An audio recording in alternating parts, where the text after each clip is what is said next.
নমস্কার বন্ধুরা, মাদ্রাসা service commission group D নিয়োগের প্রার্থীদের জন্য দারুণ সুযোগ করে দিয়েছে। প্রায় 14 বছর পর কমিশন বিজ্ঞপ্তি জারি করেছে। যারা প্রিলিতে পাস করেছিল কিন্তু 29/5/2011 সালে রিটেন পরীক্ষায় কোনোভাবে বসতে পারেননি, তারা আবার রিটেন পরীক্ষায় বসতে পারবে। গত 2 তারিখ থেকে আগামী 15 তারিখ রাত্রি 11:59 পর্যন্ত অনলাইন পোর্টাল খোলা রয়েছে। সেখানে গিয়ে প্রার্থীরা তাদের রেজিস্ট্রেশন নম্বর এবং ডেট অফ বার্থ দিয়ে লগ ইন করে কোন কোন তথ্য আপডেট করতে হবে, পরীক্ষার সম্ভাব্য সিলেবাস কী আছে এবং কোন কোন বিষয়ের উপর জোর দিতে হবে, পার্সোনালিটি টেস্টে কী করতে হবে, এই সমস্ত বিষয়গুলো নিয়েই আজকের এই ভিডিওতে আমরা আলোচনা করব। আমি রাজু পাল, আরপিও রাজু পাল অফিসিয়ালে আপনাদের সকলকে স্বাগত।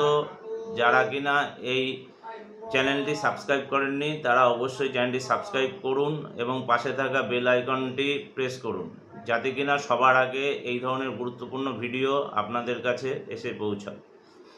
যারা অলরেডি এই ধরনের ভিডিও দেখার জন্য চ্যানেলটি সাবস্ক্রাইব করেছেন তাদেরকে অসংখ্য ধন্যবাদ এবং পাশাপাশি শেয়ার করুন, যাতে কিনা আপনার প্রিয়জনও এই ধরনের ভিডিও দেখে সমৃদ্ধ হতে পারে। তো চলুন দেখে নেওয়া যাক আমরা এই ভিডিওতে কমিশন কবে কোন বিজ্ঞপ্তি জারি করেছে, কোন বিজ্ঞপ্তিতে কোন বিষয় উল্লেখ রয়েছে এবং সম্ভাব্য পরীক্ষা পদ্ধতি কী হতে পারে। পশ্চিমবঙ্গ মাদ্রাসা সার্ভিস কমিশন গত 2রা আগস্ট 2024 তারিখে একটি জরুরি বিজ্ঞপ্তি জারি করেছে। যারা ফার্স্ট এসএলএসটিতে প্রিলি এক্সাম গ্রুপ ডিতে বসেছিল কিন্তু রিটেন এক্সাম দেননি, তাদের জন্য আগামী 1 সেপ্টেম্বরে তাদের পরীক্ষার ডেট ধার্য করা হয়েছে। এই মর্মে একটি বিজ্ঞপ্তি জারি করেছে। আমরা বিজ্ঞপ্তিটা পড়ব এবং বিষয়টা বোঝার চেষ্টা করব। এত দ্বারা সকল প্রার্থীকে জানানো হচ্ছে যে কলকাতা হাইকোর্টের মাননীয় ডিভিশন বেঞ্চের 2018 সালের ম্যাট নম্বর 907-এর 13/6/2024 তারিখের আদেশ এবং WP নম্বর 1722W এর 23/7/2018 তারিখের আদেশ অনুসারে পশ্চিমবঙ্গ মাদ্রাসা সার্ভিস কমিশন আগামী 10/9/2024 তারিখের মধ্যে first SLST N T group D পরীক্ষার নিয়োগ পদ্ধতি সমাপ্ত করতে চলেছে। অর্থাৎ আগামী 10ই সেপ্টেম্বরের মধ্যে মোটামুটি নিয়োগ প্রক্রিয়া সম্পূর্ণ করা হবে বলে বলা হচ্ছে।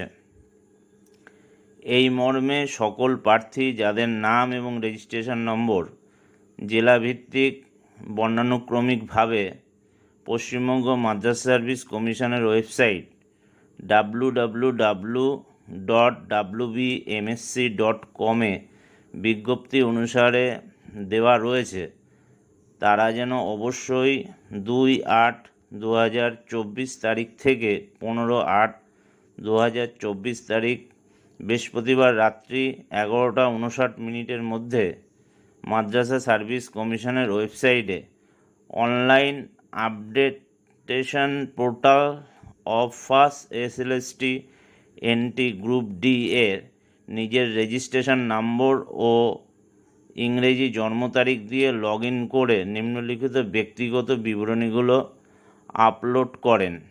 অর্থাৎ 2 তারিখ থেকে শুরু হয়ে গেছে, আগামী 15 তারিখ রাত্রে 11:59 পর্যন্ত অনলাইন পোর্টালে গিয়ে রেজিস্ট্রেশন নম্বর এবং তাদের জন্ম তারিখ দিয়ে লগ ইন করতে হবে। তারপরে যে বিষয়গুলো আপলোড করতে হবে সেগুলি হলো email ID, mobile number, WhatsApp number, Aadhaar number, যোগাযোগের জন্য বর্তমান ঠিকানা, আধার কার্ড, জেপিইজি বা জেপিজি বিন্যাসে 500 কেবির মধ্যে আপলোড করতে বলা হচ্ছে। আপলোডের শেষ সময় বলা হলো 15 তারিখ রাত্রি 11:59। তথ্য বিবরণী আপডেট সংক্রান্ত যে কোনো অনুসন্ধানের জন্য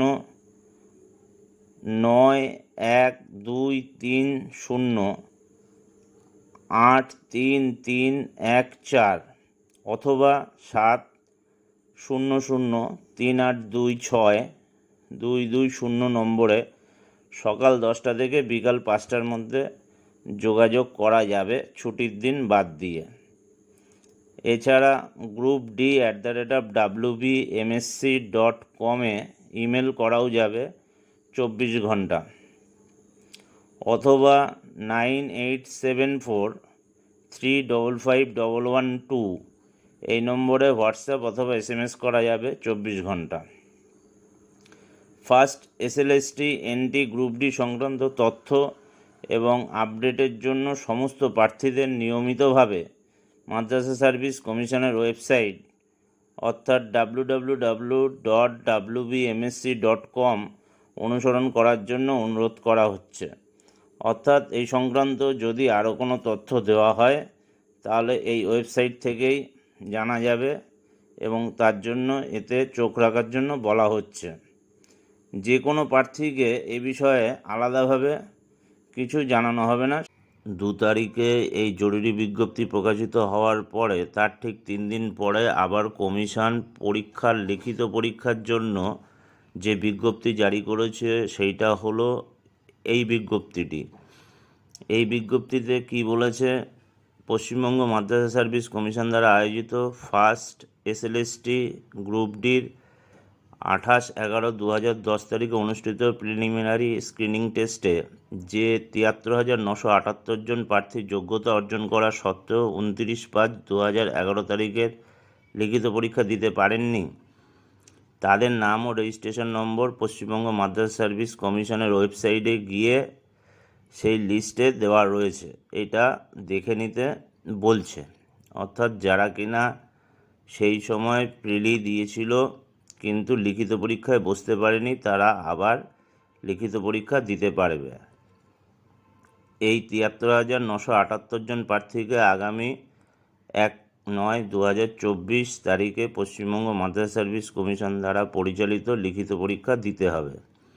অর্থাৎ ওই 73,978 জনকে আগামী 1 তারিখ অর্থাৎ সেপ্টেম্বরের 1 তারিখে আবার লিখিত পরীক্ষা দিতে বলা হচ্ছে।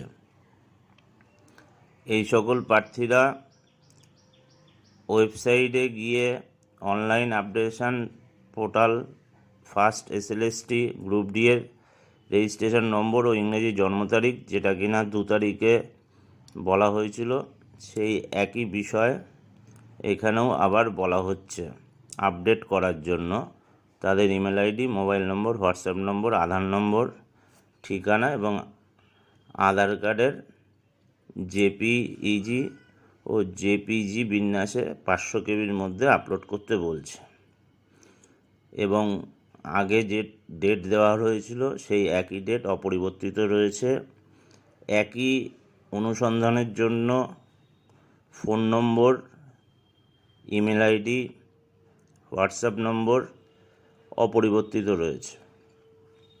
এই নোটিশটাই ইংলিশ ভার্সান এইটা দেওয়া হলো, যাদের বাংলা বুঝতে অসুবিধা হবে তারা এই নোটিশটা থেকে দেখে নিতে পারেন। এরপরে আমি যেটা আলোচনা করব, সম্ভাব্য পরীক্ষার প্যাটার্ন কি হতে পারে। 2010 সালে যে ফরম্যাটে পরীক্ষা হয়েছিল সম্ভবত ওই ফরম্যাটেই পরীক্ষা হতে পারে। সেখানে কিভাবে পরীক্ষা হয়েছিল তার একটা প্যাটার্ন এবং সিলেবাস সম্পর্কে আমি একটু সাধারণ ধারণা দেওয়ার চেষ্টা করছি।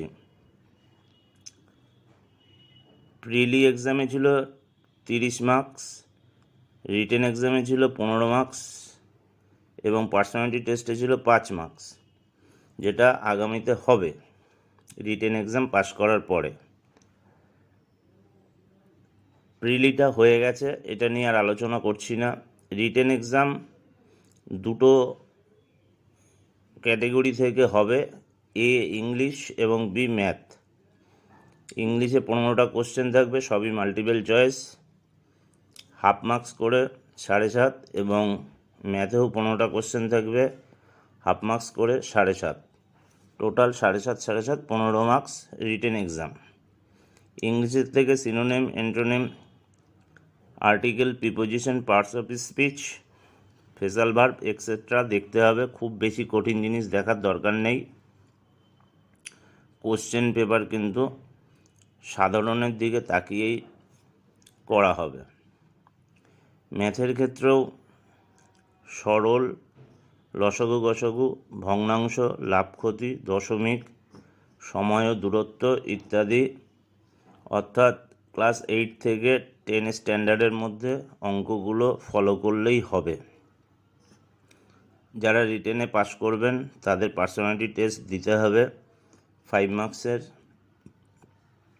পার্সোনালিটি টেস্ট আপনাদের যে টেস্ট হবে তার উপরে ভিত্তি করে টোটাল মার্কসের ভিত্তিতে আপনারা নির্বাচিত হবেন। তবে একাডেমিক কোয়ালিফিকেশান কিন্তু এর জন্য আলাদা করে কোনো নম্বর বরাদ্দ নেই। ধন্যবাদ। আপনারা বিষয়টি ফলো করুন এবং আগামী দিন আপনাদের ভালো হোক এই কামনা করি। নমস্কার।